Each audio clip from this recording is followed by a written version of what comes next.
How about listening to the sounds of Istanbul?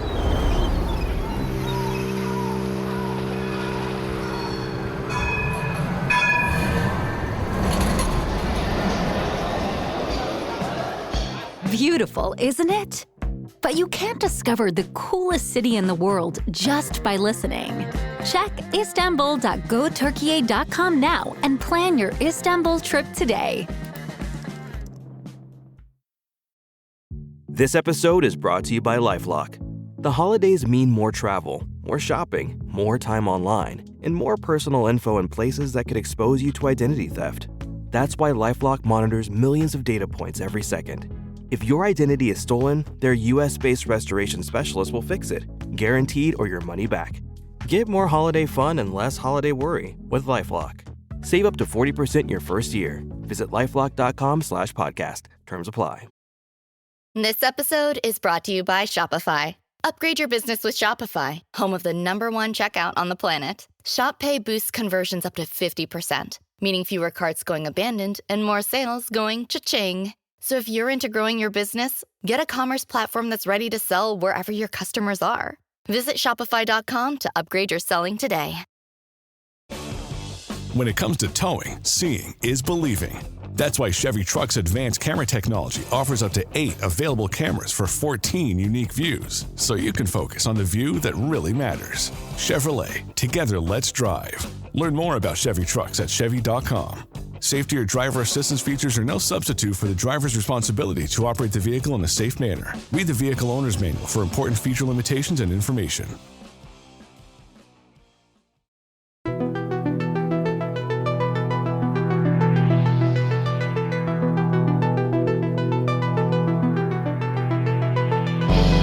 Hi, everyone, and welcome on into another edition of Eye on the Enemy, powered by the Eagles Pin Pull Network. I'm your host, John Stolnis. I'm a writer for BleedingGreenNation.com. And coming up, we're going to preview this Sunday afternoon's game between the Eagles and the Washington Commanders.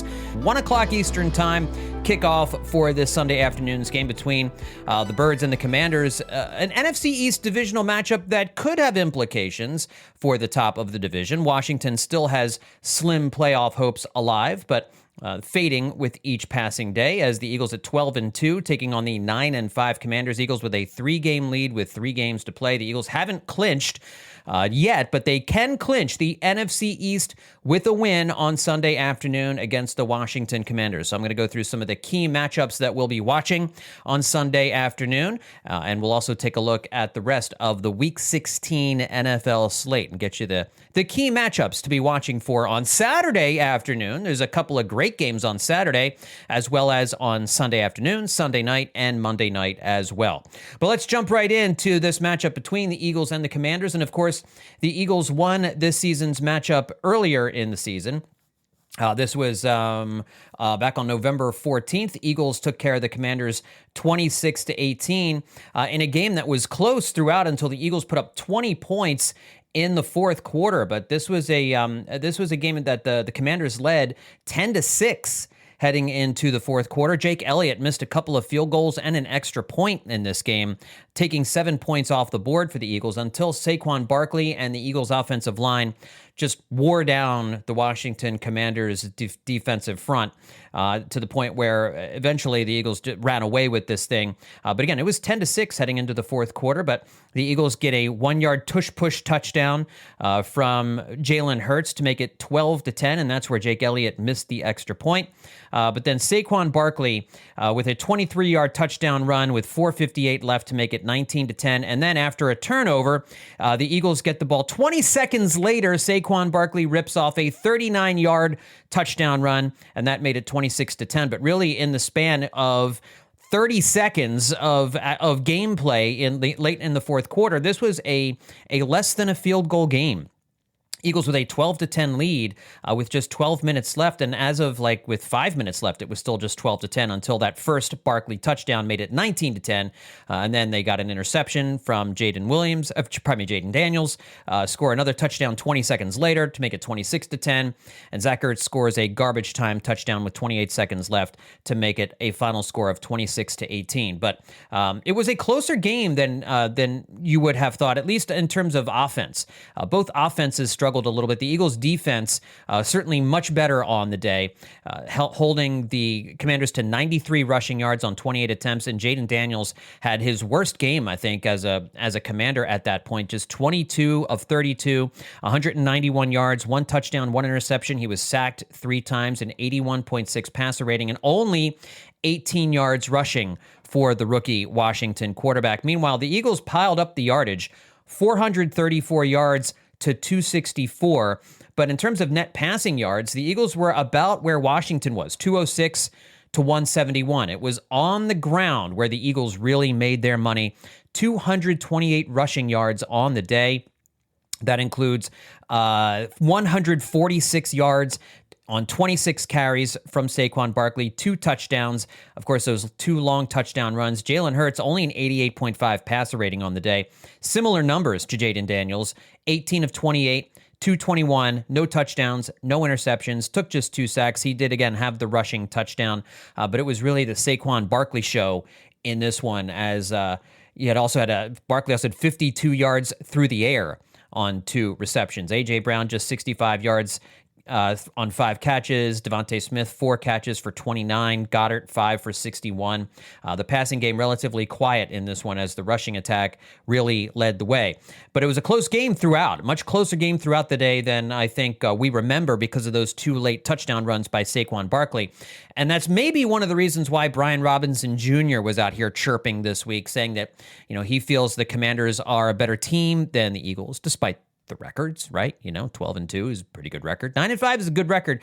And let me say this about the Commanders, too, where they are here in 2024. This was not supposed to be a playoff season with a rookie quarterback, right? I mean, I think there was a lot of optimism here. I live in the Northern Virginia area. There was certainly a lot of hope that Jaden Daniels was going to be the franchise quarterback that they were hoping that he would be.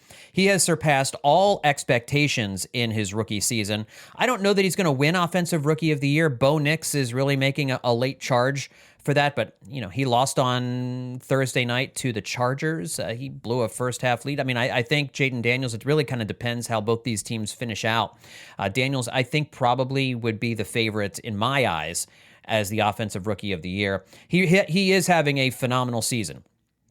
And it is the reason why the Commanders have a 9-5 record. It just shows you how important, how vital it is to have a good starting quarterback. You cannot win in this league without a viable starting quarterback, and it looks like the Washington Commanders have that. He's figured out a way to get Terry McLaurin involved in the offense. Although I would note that one of the big takeaways from the first game of the season was just how great a job the Eagles secondary did on Terry McLaurin. It wasn't until the third quarter that he got his first target. 2 targets in the game, 1 catch for 10 yards. That's a phenomenal line because McLaurin is a guy who has routinely torched the Eagles. But the leading receiver on the day for the Washington Commanders was running back Austin Eckler, 8 catches for 89 yards. Zach Ertz was second, 6 catches for 47 yards. Wide receivers John Bates, 2 for 17. Olamide Zaccheaus, former Eagle, 1 for 10. Terry McLaurin, 1 for 10. Noah Brown, 1 for 4.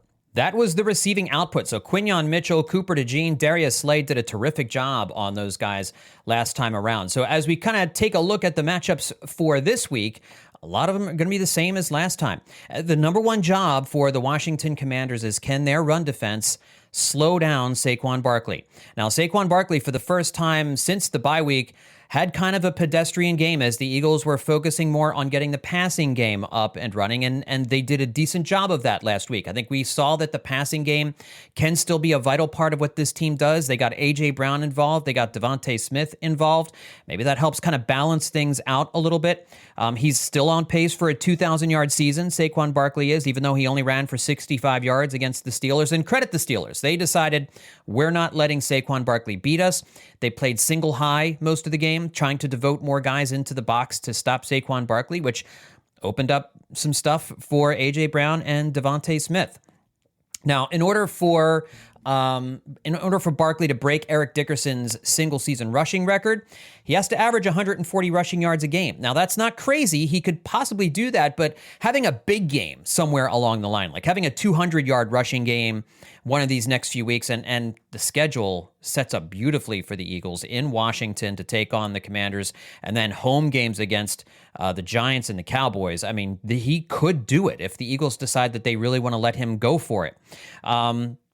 So the Commanders do not have a great run defense. We saw that a few weeks ago when these two teams met. Right now, they're ranked number 25 in the NFL in rush defense in terms of total yards allowed, and they are 28th in yards per attempt. So this is a game where you could see the Eagles really focusing back on the running game.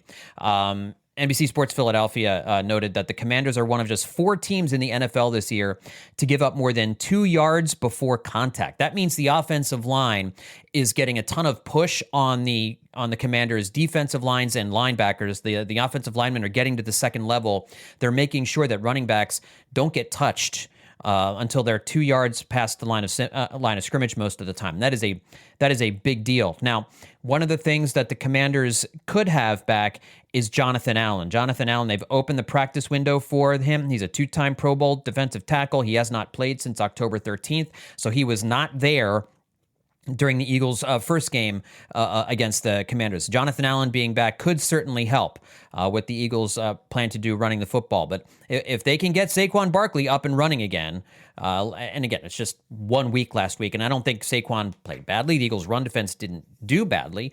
You just saw the Steelers loading up to stop the run, and the Eagles took advantage going through the air against them, and that was really what you need. All right, another matchup to watch is the Commanders finally, after trading for cornerback Marcus Lattimore a few weeks ago, around at the trade deadline, he hadn't played at all since coming to the Washington Commanders at the trade deadline because he wasn't healthy. He was dealing with some injuries, but he made his debut last week against the Saints in the Commanders' win over the Saints last week, 20-19. Lattimore has been to 4 Pro Bowls, and they are likely to match him up against A.J. Brown. A.J. Brown has again, coming off a terrific game where he was highly targeted, scored a touchdown. But Lattimore has done well against A.J. Brown in the past. On the other cornerback side, Mike Sandristel, I don't even know if I'm saying his name right, the other starting cornerback. The Commanders have some weaknesses in the nickel and on the other cornerback spot. So it'll be interesting to see if the Eagles try to move A.J. Brown around to get him off of Marcus Lattimore. If Lattimore follows, then this could be a big Devontae Smith game.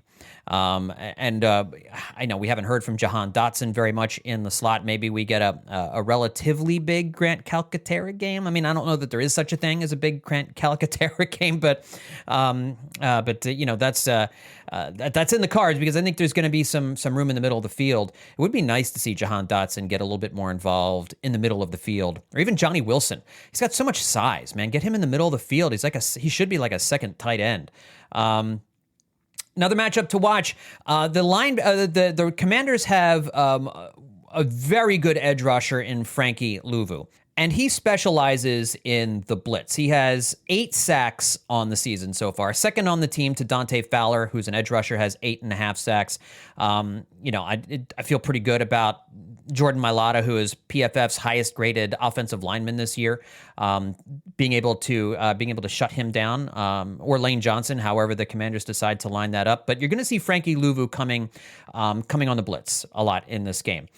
In the previous game, Louvu had 2 sacks and hit the quarterback 3 times. He leads the team with 14 quarterback hits. So Jalen Hurts is going to have to be able to recognize when Louvu is coming. Saquon Barkley has to step up into the void and pick up some of those blitzes, but it's going to be incumbent on Jalen Hurts to get the ball out quickly. And we saw last week when this passing offense was doing its thing, it was an in-rhythm passing offense. Jalen Hurts drops back 1, 2, 3, boom, ball's out. 1, 2, 3, 4, 5, boom, the ball is out. You'd like to see more under center play action from this team. They were running that quite a bit early in the season and kind of got away from that. It would be nice to see them come back to that just a little bit. But they're going to have to watch out for Frankie Louvu in this game. Make sure they are picking him up in the blitz and that Jalen Hurts is recognizing when he's coming, because that is how the Commanders are able to generate some of their pressure and could force the Eagles into potential turnovers, something that Jalen Hurts has been very good about not doing. Now, last week, one of the other things we need to watch is Jalen Hurts and his broken finger. He has a broken finger on his non-throwing hand, but he was saying that it prevents him from being able to switch the ball when he's running the football from one hand to the other. He doesn't like to carry it right now in his left hand because he's got that broken finger. And we saw last week, T.J. Watt punched the ball out on that Jalen Hurts run. That is something to be keeping an eye on. Jalen Hurts is going to have to be careful with the football. He had to keep it in his right hand because he didn't want to move it over into his left hand. So we might see Jalen Hurts sliding a little bit more than we did a week ago because of that broken finger. Doesn't affect his passing at all. And certainly Jalen Hurts will take off and run, but he may have to just be a little bit more protective of the football when he is in traffic. All right, let's flip the field a little bit and let's take a look at some matchups when the Commanders are on offense and the Eagles are on defense. A big one to watch is one that the Eagles won a few weeks ago, and that is Quinyon Mitchell on Terry McLaurin. I mentioned earlier in the podcast McLaurin's numbers, and a lot of that was because Quinyon Mitchell played lined up against him in 3/4 of the routes that McLaurin ran, and Jaden Daniels didn't target Quinyon Mitchell once when he was covering Terry McLaurin. What Quinyon Mitchell is doing as a rookie cornerback in this league, we haven't seen in a very, very long time. Now, McLaurin is still a very, very good receiver. He's 7th in the NFL with 969 receiving yards. Zach Ertz is unlikely to play in this game because he's in the concussion protocol. So they're going to have to target Terry McLaurin, even if he's on Quinyon Mitchell a little bit in this game. But you're also got, Darius Slay and Cooper DeJean out there who can blanket the other Commanders receivers. The Commanders do not come in with a loaded wide receiver room. Noah Brown, Zacchaeus, De'Ami Brown, these are not studs. Okay, so they're going to probably throw the ball to Austin Eckler out of the backfield a little bit. Try and get the running backs involved like they were a few weeks ago. It's going to be difficult for the Commanders to move the ball through the air. I think they're going to have a difficult time. And one of the other matchups is going up against Brian Robinson Jr. Robinson's a hard runner. Eckler's good, but he really shined as a receiver in the last game. Eckler won't play in this game because he is also dealing with a concussion. So you have Ertz and Eckler, two guys who were their top two receiving targets 3 weeks ago, or 4, was it 3 weeks ago? A few weeks ago, when these two teams met, they're not playing in this game. So you're going to see a lot of Brian Robinson Jr. running the football. Robinson has 705 yards this season on the ground. He averages 4.4 yards a carry. That's okay, pretty pedestrian, but okay. He ran for 63 yards for a touchdown the first time. This was also a game where the Eagles uncharacteristically missed a lot of tackles. And Brian Robinson Jr. is a tough guy to bring down. He runs through a lot of... If you're arm tackling Brian Robinson Jr., you are not going to bring him down. So it's going to be key that the Eagles' excellent tackling that we saw against the Ravens and that we saw against the Steelers a week ago, that it's there against the Commanders as well, in order to wrap up guys like Brian Robinson Jr., who is a very tough guy to bring down. And then you've just got to be able to contain Jaden Daniels. You've got to kind of mush rush on the outside. You can't really pin your ears back and go after him because he will break out of the pocket and he will burn you for big runs. But he's a guy who looks to throw, like Jalen Hurts, who likes to throw when he's on the run and make some playground stuff happen. So that's something you have to keep an eye on. Vic Fangio and his defense did a great job a few weeks ago on Jaden Daniels. We will see if Daniels at home is a little bit more comfortable and if Cliff Kingsbury has some different things dialed up against the Vic Fangio defense now that he's gotten a glimpse at it a few weeks ago. Those are the key matchups. Those are the big matchups that we're watching here on Sunday afternoon, the Eagles and the Commanders getting at it at 1 o'clock Eastern time. I want to quickly take you through some of the rest of the Week 16 odds. According to DraftKings, there's a couple of games. I'm recording this on Saturday morning. So a couple of Saturday afternoon games. The Chiefs are hosting the Texans. The Texans, man, good on DeMeco Ryans having this Texans team back in the playoffs, a second straight AFC South Division title. They go into Kansas City, and they are 3.5-point underdogs in this game. I'll take the Chiefs to win just because the Chiefs just continue to win and keep seeming like they're going to win. But no, you know what? I changed my mind. I'm taking the Texans in this game. Kansas City's due to lose a second game, I think. The Texans are a tough team. They've got a good quarterback. They've got a good head coach that'll have that team ready to play. I'm going to take the Texans to go into Kansas City and upset the Chiefs. I'm not so sure the Texans, outside of quarterback, aren't a better overall team. And even at quarterback, it's getting closer with C.J. Stroud, who not having quite the dynamic year he had last year, but still having an excellent season. Big matchup. 4:30 Eastern Time. The Ravens hosting the Steelers in a game that will determine who wins the AFC North. The Steelers 6.5-point underdogs going into Baltimore. These teams always play close games. This is a field goal game. I think that line is really high. Now maybe that tells you something, that the Ravens should win this thing going away. It's a larger line than I would have expected. And I'll take the Ravens to win, but I think this thing stays inside 6.5 points. I think it's a field goal, 4-point game, and it comes down to the wire, as Steelers-Ravens games often do. All right, so for Eagles purposes, you've got let's take a look at what the Lions and the Vikings are doing this week. The Detroit Lions are in Chicago to take on the Bears. The Lions are 7-point road favorites. I wish I could say that I have hope that the Bears could mount an upset Sunday afternoon, but I just don't see it. The Detroit Lions will go into Chicago and wipe out the Bears as 7-point road favorites. The Minnesota Vikings play at 4:05. They're in Seattle taking on the Seahawks. Remember, the Eagles need the Lions and the Vikings each to lose one of their last 3 games. Now, one of those two teams will definitely lose a game because they play each other final week of the season. So in the meantime, but in the meantime, if those teams can get a loss between now and then, you basically assure that one of those two teams is going to have 2 losses to finish off the season. I don't know if that's a big help to the Eagles or not. But let's root for the Vikings to fall in Seattle against the Seahawks. The Vikings are 3-point road favorites in Seattle. Give me the Seahawks to win this game. I think the Seahawks help the Eagles out. The Seahawks need that game as well, as they're battling with the Rams for the NFC West title. Give me the Seahawks to win that game at home. Elsewhere, you've got let's see, who cares about Giants and Falcons? Cardinals and Panthers. Cardinals are 4.5-point road favorites. Yeah, I got to take the Cardinals to win that game. Colts hosting the Titans. I got the Titans winning that game. Colts are 3.5-point home favorites, but I like the Titans. That's a good defense over there. They don't do a whole lot else. The 1 o'clock slate outside of the Eagles and the Commanders is not overly impressive. Looking at the rest of the 4 o'clock slate, you've got the 49ers in Miami to take on the Dolphins. The 49ers season is done. Give me the Dolphins in that one. The Bills are 14-point home favorites against the Patriots. Yeah, I like the Bills to wipe the floor up with those guys.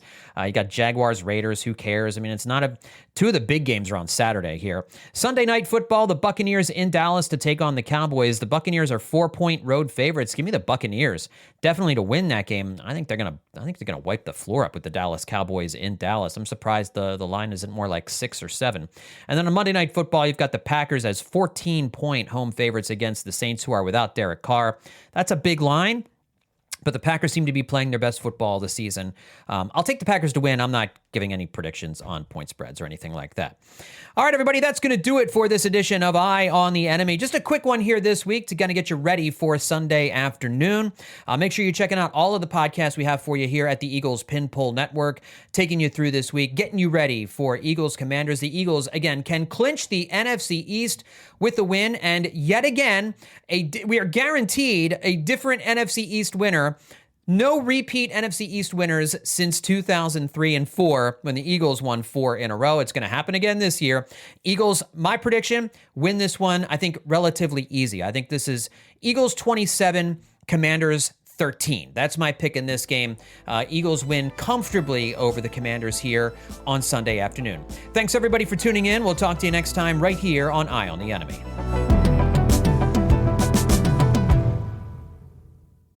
What's up, y'all? It's Joe Budden, here to talk about Prize Picks. Football season is heating up, and Prize Picks is the best place to get real money sports action while watching football. With over 10 million members and billions of dollars in awarded winnings, Prize Picks has made daily fantasy sports accessible to all. The app is really simple to use.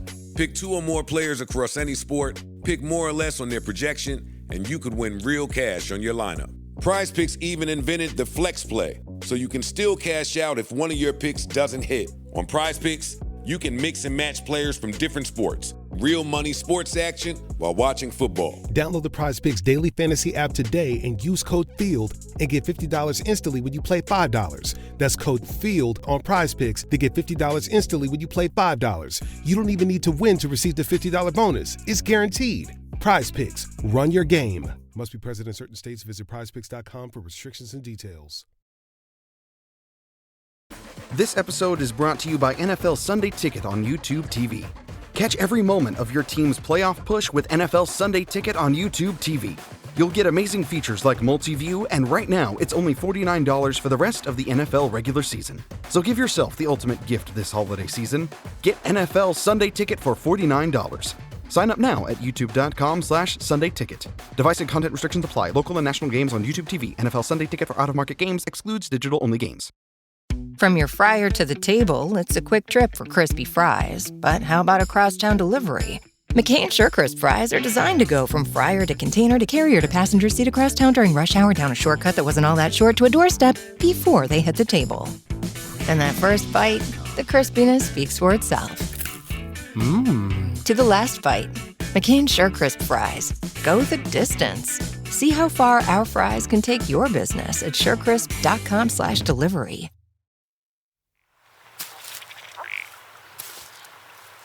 What's your favorite hunting tradition? Is it the early morning coffee by the campfire? Or the stories shared while waiting in the blind? Maybe it's that special spot you go back to every season, just like the person who first took you hunting. Hunting season is finally here, and Academy Sports and Outdoors has everything you need to gear up for less. From shotguns and rifles to feeders, game cameras, camo, and more, we've got the brands you trust and the prices you'll love. Plus, text HUNT24 to 22369 and get $20 off when you spend $100 on hunting supplies at academy.com. Need a hunting license? Pick it up in store while you shop. Academy Sports and Outdoors. Gear up, have fun, and make this season your best one yet.